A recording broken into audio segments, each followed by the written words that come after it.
1979, en la presidencia de José López Portillo.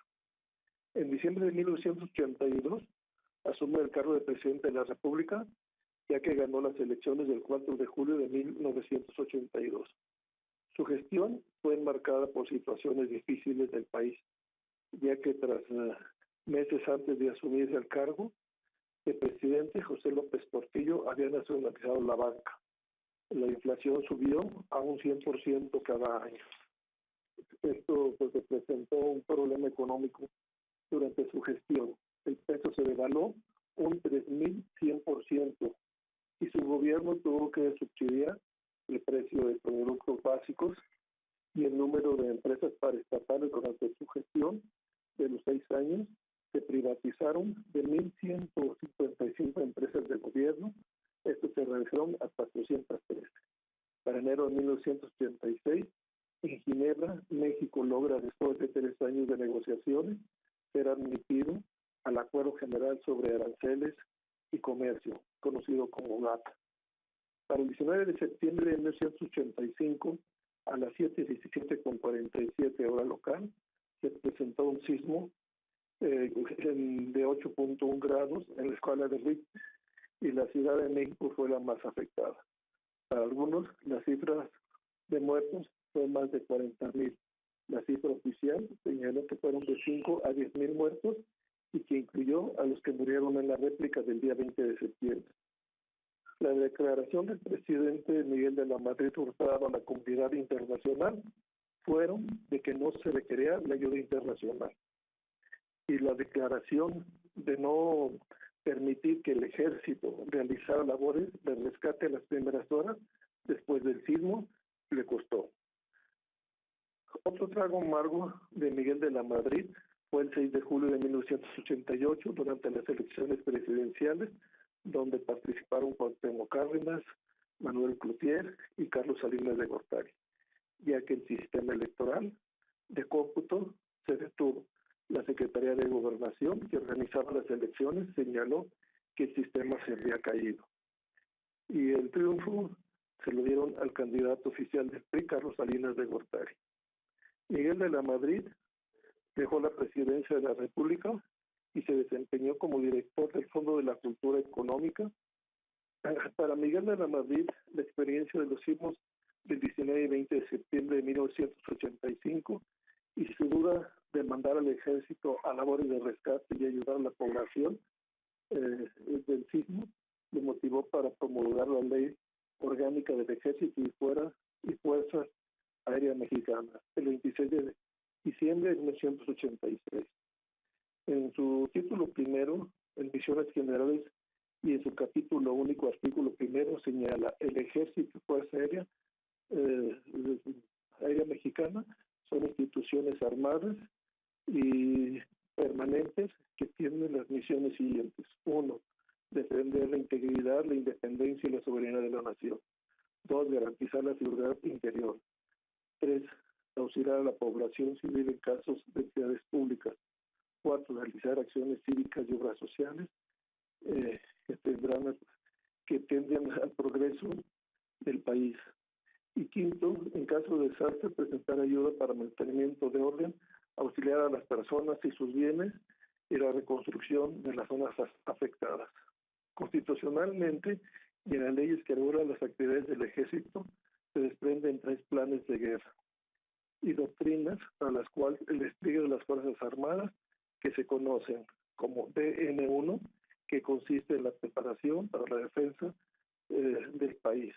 El DN2, que garantiza la seguridad interna y la paz social, y el plan DN3, que protege a la población en caso de desastres naturales. En nuestro país, el ejército está militarmente dividido en 12 regiones y 40 zonas militares. La Armada se organiza en 6 regiones navales, 3 en el Pacífico y 3 en el Golfo, y el Caribe y la Fuerza Aérea en 3 centros, norte y sur. En la administración de Felipe Calderón Hinojosa oficialmente le declara la guerra al narcotráfico, que constitucionalmente le corresponde a la Procuraduría General de la República.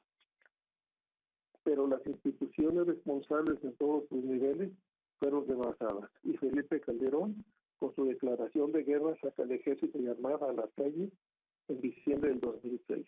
El ejército se ve en un dilema, que es el apoyo de un Estado que no puede decomponer la estabilidad política, paz social y seguridad, entre otras. Y por lo tanto, las Fuerzas Armadas de la Secretaría de la Defensa Nacional se preguntan, ¿su función seguirá en el ámbito del Plan DN2, que actualmente está sobrecargado de misiones y de enfrentamientos?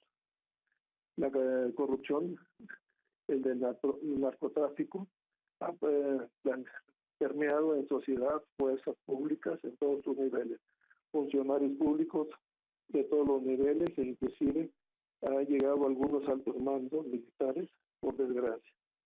Y el tomar en consideración un aumento de la seguridad nacional. Hoy el secretario de Defensa Nacional, general Salvador Cienfuegos Cepeda, exige que las Fuerzas Armadas del país regresen a sus cuarteles, ya que actualmente ejerce funciones que le corresponden por Constitución, el artículo 21, a las autoridades civiles, federales, estatales y municipales. No es posible que los ciudadanos ya no confíen en la policía, en los fiscales, jueces y políticos. Recordemos antes del 2006 que el ejército salía a las calles en los planes de N3, y en el caso del Ejército Zapatista de Liberación Nacional, así como en fiestas cívicas para aplicar el DN2 y algunas otras actividades. Y recordando a Miguel de la Madrid Hurtado cuando duró en sacar al ejército a la calle, del sismo el 19 de septiembre de 1985, hoy el ejército ha tenido un gran desgaste en una lucha infiltrada de corrupción y que ha generado casi 173,000 muertos en los últimos 10 años, según el Sistema Nacional de Seguridad Pública. Pero en realidad se duda sobremanera de cuántas vidas ha costado esta lucha. La pregunta es, ¿qué sigue? Las leyes no se cumplen, el sistema está fallando, quizás tendremos que hacer justicia por la propia mano, o cuál será la respuesta. Y hasta aquí mi participación de esta semana. Gracias. Doctor, sin duda una pregunta que pues es muy compleja de responder, porque también de alguna manera en la situación de inseguridad y violencia que vive el país, y sobre todo con la comprobada o los comprobados vínculos que tienen las corporaciones de seguridad con el crimen organizado, el ejército se había mantenido como una posibilidad de pues que ahora sí que alguien defienda al pueblo. Sin embargo, bueno, pues en el contacto, en la realidad, la situación no resultó pues obviamente como tendría que haber sido. Sí, mira, hay que recordar, los antecedentes de nuestro ejército, pues a través de los años desde que es México, pues ha tenido varias actividades y funciones, y siempre el que ha mantenido las instituciones. En cierto momento, pues ha sido un baluarte para la seguridad y la tranquilidad del país. Hay que recordar en aquellos años en que el ejército, estoy hablando hace 40, 50 años, el ejército pues iban escoltando los ferrocarriles, se cuidaban algunas instituciones, y cuando se ve el ejército todo el mundo sabía que el asunto ya era en serio. Hay que recordar también cuando el ejército sale en el 68, hay que recordar cuando el ejército sale contra el Ejército Zapatista de Liberación Nacional. O sea, empezamos a ver el ejército bajo un nuevo esquema en que está haciendo las funciones que no le corresponden de ley y constitucionalmente. Hoy el riesgo es que ya hay algunas voces en el legislativo en el cual están tratando de poner una nueva reforma a la Constitución para que el ejército tenga funciones de policías. Y en lo que dice el general Salvador Cienfuegos, pues tiene mucha razón. Es un desgaste continuo, porque sabemos que muchas veces, inclusive los altos mandos o los funcionarios públicos han estado relacionados con el narcotráfico. Y la pregunta es, ¿está fallado el sistema o qué es lo que está pasando? Y la otra parte también que pues genera dudas y que ha generado polémica es la forma en que se sancionan los excesos cometidos por los militares. Claro, o sea, mira, aquí hay dos elementos básicos, ¿verdad? Hay que recordar que ellos, como fuerzas castrenses, pues tienen su ley y su reglamento y lo que se le conoce como Consejo de Guerra. Pero ha llegado un momento en que pues este grupo de personas, pues como dicen vulgarmente por ahí, se brincan las trancas. Y lo vimos en las policías y los vimos en el ejército, ¿verdad? Llegó el momento en que en el ejército pues hubo tanta corrupción que entró la fuerza de la Armada, o sea, la naval, como una fuerza élite, porque ya ni siquiera algunos miembros del ejército pues llegaban a controlar esto. Y la gran pregunta es, ya casi 200,000 muertos, por cifras oficiales, sabremos Dios cuántos realmente han muerto, y esta guerra pues hay que manejarla, yo creo que desde el punto de vista de inteligencia, no de fuerza, porque el sacar el ejército y tener fuerza contra fuerza, pues esto ya implica otra situación. Y nuestras leyes, sabemos de miles de delitos que se cometen a día, y raro es aquel que se llega a procesar y más raro el que se llega a sentenciar.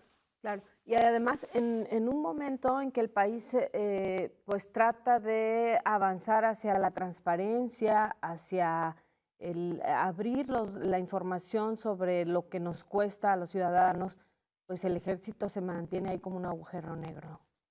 Claro, porque pues esto de la transparencia y de la moralidad pues es utópico. Lo dicen, hace días pues se comentaba de que ya había bajado el delito y que estaba controlado aquí en nuestro estado, y eso no es cierto. Si nosotros preguntamos, pues nos damos cuenta de que no es así. O sea, la gente lo percibe, la sociedad lo percibe. Cada día hay más inseguridad, y esta inseguridad se transmite y se comenta. Y cuando llega un funcionario y te dice que todo está bien, pues eso no es cierto. Y lo mismo sucede cuando dice el ejército va a tomar el control porque ya todo está bien, y no es cierto. O sea, desde Calderón, que se declaró la guerra, declaramos la guerra contra el narcotráfico, pues eso llevó todo este tipo de consecuencias. Y hay que verlo desde el punto de vista de los países civilizados. Ellos tienen narcotráfico, tienen esos problemas y lo trabajan con inteligencia. Y otra parte es lo rígido de algunos países, como China. Ahí es pena de muerte. Y al que agarran se muere. Y esto, pues, también lo podemos ver en algunos países musulmanes. En fin, es un tema muy escabroso, y pues la pregunta es, ¿regresarán o no a sus cuarteles el ejército? Claro. Bueno, pues muchísimas gracias, doctor. Sin duda un tema importante, polémico, pero también básico en la vida de nuestro país ante el momento de inseguridad o el permanente momento de inseguridad en que vivimos, ¿no? Así es. Muchas gracias. Gracias a ti, gracias. Gracias, un placer escucharlo, el doctor Antonio Gómez Reina. Nosotros hacemos una pausa, regresamos, tenemos más información.